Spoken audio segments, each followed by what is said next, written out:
एक दिन शाम का समय, प्रदोष का दिन, प्रदोष काल, भगवान देव अधिदेव महादेव माँ जगत जननी पार्वती जी के साथ में भ्रमण कर। देखिए, अगर प्रदोष का व्रत नहीं कर सकते, प्रदोष के दिन आप व्रत नहीं कर सकते, मान लो आपसे भूखा नहीं रहा जाए, प्रदोष का व्रत नहीं कर सकते, प्रदोष के दिन आप भूखे नहीं रह सकते, मंदिर भी नहीं जा सकते, दिया भी नहीं लगा सकते, तो शिव महापुराण की कथा कहती है कि प्रदोष के दिन, प्रदोष काल में अपने ही दरवाजे के पास देवाधिदेव महादेव का स्मरण कर लक्ष्मी की वृद्धि के, कार्य सिद्धि के, संपदा को प्राप्त करने के लिए आप अपने ही दरवाजे के पास में एक दीप लगा सकते। कौन से दिन? प्रदोष। उससे 1000 गुना शिवलिंग में बल की प्राप्ति होती है।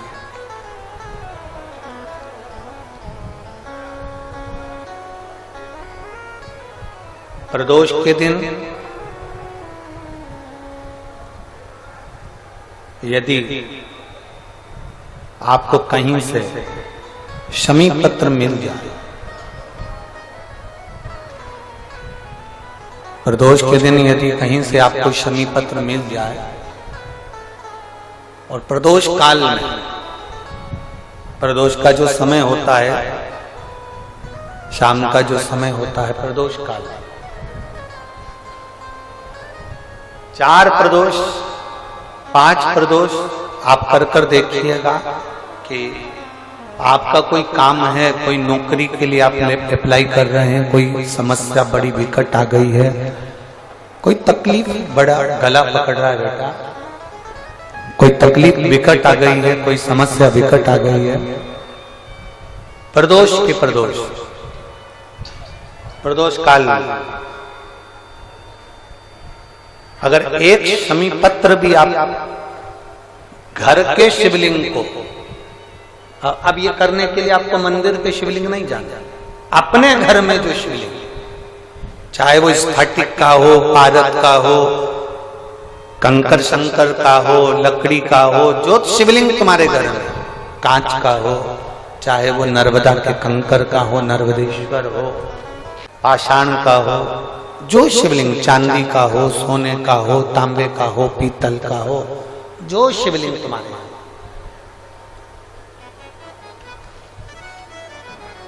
एक शमी पत्र यदि आप भगवान शंकर के शिवलिंग पर समर्पित कर रहे हो और उस शमी पत्र को उठाकर रात्रि को 9:15 की जो एक मुहूर्त होता है, एक समय होता है, जिस समय पर हम अपने मन की बात भगवान शंकर को कहते हैं, पूर्व में भी इसका वर्णन हम कर चुके हैं कथाओं में, उस 9:15 पर वो शमी पत्र को उठाकर एक कागज में, एक कटोरी में उसको रखते थे। 4 या 5 प्रदोष के उस शमी पत्र को अपने पास में रखिए और जिस कार्य के लिए जा रहे हो उसको जेब में ऊपर के भाग में उसको रखकर लेकर जाइए, आपका वो कार्य सफल होकर ही रहेगा, वो रुक नहीं सकता। शमी पत्र में इतना बल होता है, प्रदोष का जो शमी पत्र होता है वो बड़ा बलवान होता है, बड़ा एक पत्र है। 2 चीजें बड़ा स्मरण में रखिएगा। एक, बैसाख महीने में मट्टी के पात्र का जल, जब बैसाख का महीना आए ना, जितने यहां बैठे और जितने आस्था चैनल पर सुन रहे और जितने फेसबुक यूट्यूब पर कथा श्रवण कर रहे, जितने मोबाइलों पर देख रहे हैं, प्रयास करना, बैसाख के महीने में मिट्टी के पात्र में जो रात्रि भर जल रखा हो, मिट्टी के पात्र में, अगर आपके पास में घड़ा हो, हंडा हो, नी हो, तो दिया हो, दीपक हो, कुल्लड़ हो, कोई भी तुम्हारे पास में जो मिट्टी का पात्र, उसमें जल भरना। वो जल बैसाख के महीने की किसी भी सोमवार के दिन, किसी भी सोमवार के दिन, बैसाख महीने में, या किसी प्रदोष के दिन, या बैसाख महीने के शिवरात्रि के दिन, वो मिट्टी के पात्र का जल अपने घर के प्रत्येक व्यक्ति का स्पर्श कराकर उस मिट्टी के पात्र के जल को तांबे के पात्र में डाल लीजिए और घर के प्रत्येक व्यक्ति का स्पर्श करा लीजिए। और शंकर भगवान पर कुंडकेश्वर महादेव के नाम से समर्पित करिए। कुंडकेश्वर महादेव। कभी जीवन में पीछे पलट कर देखने की जरूरत नहीं पड़ेगी, आप उन्नति की सीढ़ी की ओर बढ़ते चले जाओ। किसी भी प्रदोष के दिन, प्रदोष काल में एक बार लगा दे, उसके बाद में अपनी कामना कर कर बेलपत्री एक छोटा सा उपाय अवश्य करिएगा। अगर बच्चे कोई एग्जाम में बैठ रहे हैं या कंपटीशन एग्जाम है या नौकरी के लिए अप्लाई कर रहे हो, मान लो 4-6 महीने से बैठे हो, 8 महीने से बैठे हो, सर्विस नहीं है, नौकरी नहीं है, तो एक छोटा सा उपाय अवश्य करिएगा शिव महापुराण का। महाराज बेलपत्री के पेड़ के नीचे विराजमान होकर, बेलपत्री के पेड़ के नीचे जिसको नौकरी के लिए या एग्जाम में बैठ रहा है वो जल चढ़ाए, बेलपत्री के पेड़ के नीचे थोड़ा सा दूध चढ़ाए, फिर जल चढ़ाए और अपने राइट भाग में घी का दिया और अपने लेफ्ट भाग में तेल का दिया। किसी भी प्रदोष के दिन, प्रदोष काल में एक बार लगा दे, उसके बाद में अपनी कामना कर कर बेलपत्री के पेड़ के नीचे धोख लगाकर प्रणाम कर कर आ जाए और चले जाए इंटरव्यू के लिए, बाबा उत्तीर्ण करा ही देगा, नौकरी दिलाए। जिस दिन रविवार की प्रदोष पड़े उस दिन एक लाल वस्त्र में पीली सरसों रखकर और उसके अंतर्गत कुछ भी एक, या तो बमूल का कांटा ना मिले तो गुलाब का कांटा ही उसके अंतर्गत रख लीजिए। और मान लो कोई काम ऐसा है कि उसमें पैसा तुम्हारा आ ही नहीं रहा, बहुत घाटे पर घाटा जा रहा है, नुकसान बहुत हो रहा है और कोई काम हो ही नहीं रहा, तो महाराज जिस दिन रविवार की प्रदोष पड़े उस दिन एक लाल वस्त्र में पीली सरसों रखकर और उसके अंतर्गत कुछ भी एक, या तो बमूल का कांटा ना मिले तो गुलाब का कांटा ही उसके अंतर्गत रख लीजिए और उसको शिव मंदिर का स्मरण कराकर शंकर भगवान का नाम लेकर रू भैरव, कौन सा भैरव है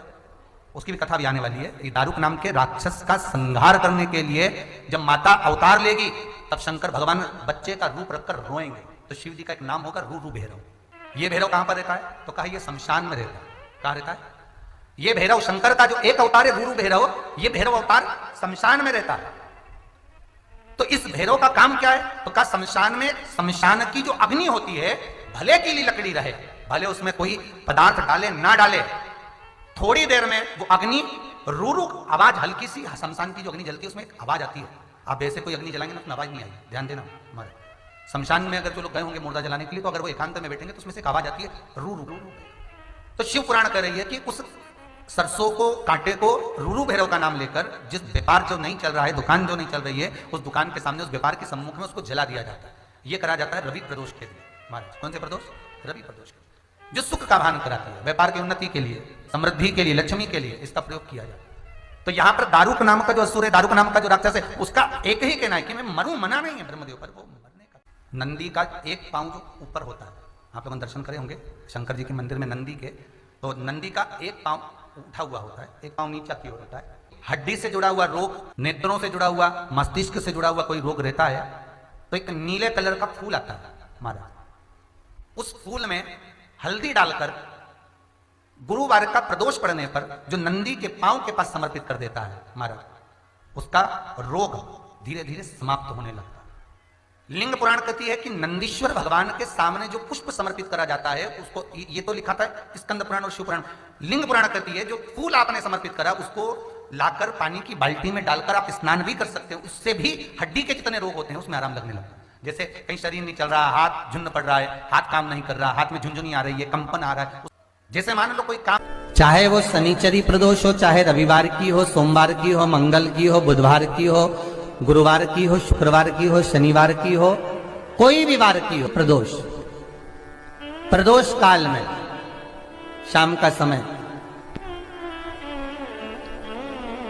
सूर्य डूब रहा हो, बस डूबा ही हो, और उस समय पर केवल 3 दिन ऐसे रहेंगे, 3 बार ऐसे रहेंगे, 3 तिथियां ऐसी रहेंगी, 3 समय ऐसा रहेगा जिस समय पर तेरे द्वारा निर्मित शूल को भी शिव धारण करेगा और जगत का कल्याण करेगा। 3 दिन, 3 तिथियां, 3 बार, 3 नक्षत्र, 3 घड़ी, 3 पल।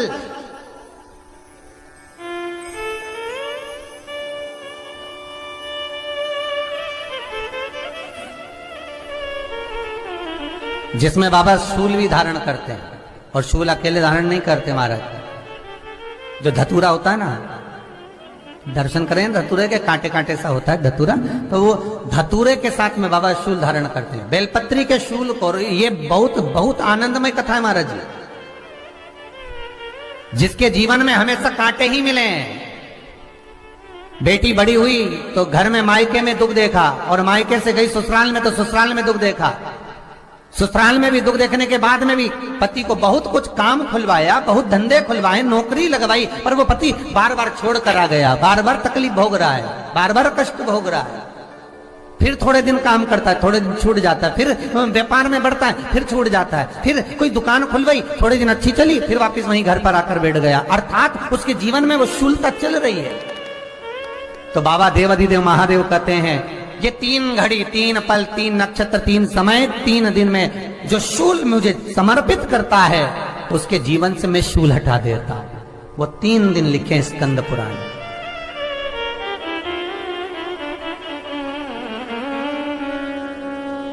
महाराज, बैसाख महीने में जो प्रदोष आती है, बैसाख के महीने में बहुत ध्यान से सुनना भाई, जो अपनी जिंदगी से बहुत तंग आ गए हो, परेशान हो गए हो, कष्टमय जीवन जी रहे हो, बहुत दुखी हो गए हो, उनके लिए ये स्कंद पुराण का चरित्र फिर मिले ना मिले, आप प्रेम से सुन लो भाव से। पहला, बैसाख महीने की प्रदोष, चाहे वो शनिचरी प्रदोष हो, चाहे रविवार की हो, सोमवार की हो, मंगल की हो, बुधवार की हो, गुरुवार की हो, शुक्रवार की हो, शनिवार की हो, कोई भी वार की हो, पर बैसाख महीने की प्रदोष, प्रदोष काल में शाम का समय सूर्य डूब रहा हो, बस डूबा ही हो, और उस समय पर सूर्य के डूबन के तुरंत बाद बाबा को धतूरे के साथ में बेलपत्री ना चढ़ाते हुए, बेलपत्री के वृक्ष के 7 कांटे बाबा के शिवलिंग पर समर्पित करे जाते हैं महाराज, अपनी जिंदगी में अड़चनों को हटाने के लिए। फिर आप जिस व्यापार में उतरे, जिस व्यवसाय में उतरे, जिस नौकरी में उतरे, आप दिल से करें, आपको तरक्की मिलेगी। आप हार नहीं सकते, नीचे नहीं आ सकते, उन्नति पर ही चढ़ेंगे। एक वैशाख मास की प्रदोष। दूसरा, शिवरात्रि के दिन मध्याह्न का समय महाराज, जो बड़ी शिवरात्रि होती है माघ की, बड़ी शिवरात्रि के अंतर्गत मध्याह्न का समय, दोपहर के ठीक 12 बजे, चाहे फिर वो कोई भी दिन हो महाराज, शिवरात्रि जिस दिन पड़ रही हो,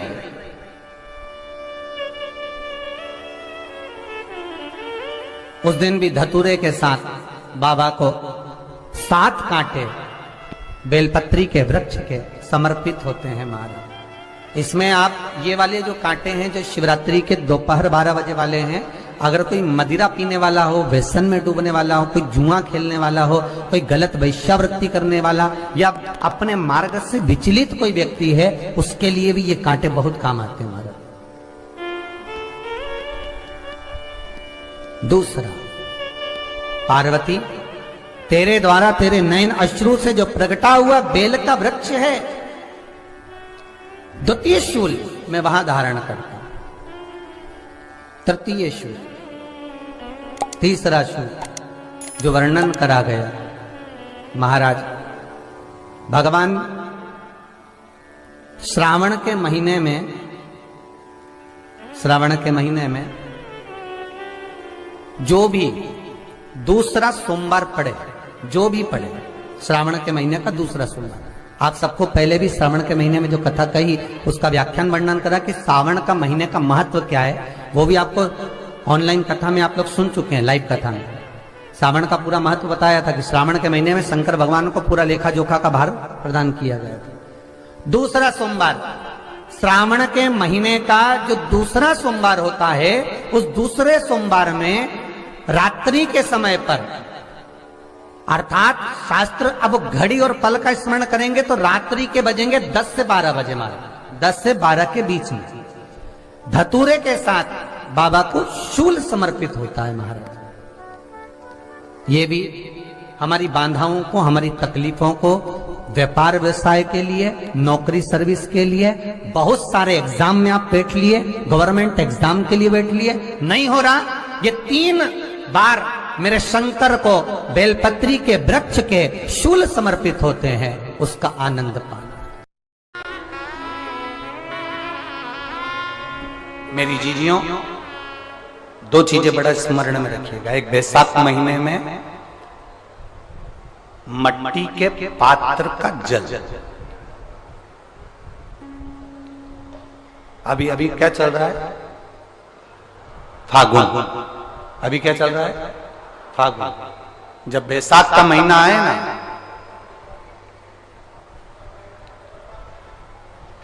जितने यहां बैठे और जितने आस्था चैनल पर सुन रहे